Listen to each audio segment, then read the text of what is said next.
if I'm saying it right. If somebody's got low self-esteem, I think jiu-jitsu can help them lift it, right? This poor kid who just feels inferior. And if someone's really cocky, it could bring them back down to where they belong. Oh yeah, 100%. Because like the kid, and you see this a lot with the kids. So like confidence, a big thing that parents want their kids to develop in jiu-jitsu. Well, like real confidence happens when you are actually pulling off the moves against like people that are stopping you.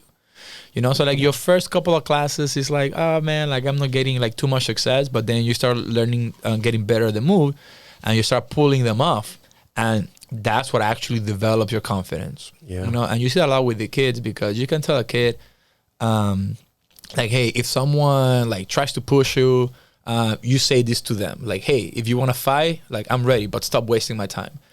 And like you want the parent wants the kid to say that with such confidence, but that would only work if the kid knows that if they get into a fight, he could actually take this kid down and hold him, or at least like submit him.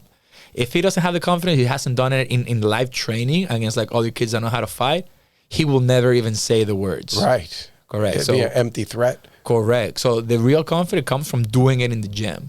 And the opposite happens. Like, you know, like people come in thinking like, oh man, like I work out. Like kind of like the story that you just shared. You know, you've been working out all your life, and Annie, who's, you know, like much younger, much smaller than you are, but she understands the technique, and she understands how to use the muscles properly. Yeah. Then she gets the best of you. Yeah. Maybe not in like a punching situation, like a real fight. That would be a whole different story. Yeah. But, you know, like we made these rules where you're trying to submit her and she's trying to submit you, and she's winning that game by using leverage and sneaking out from under your armpits and kind of like things that you are not aware of. Yeah. So yeah, that humbles the guy that thinks that their strength is going to outpower the technique, and it's the other way around. Yeah.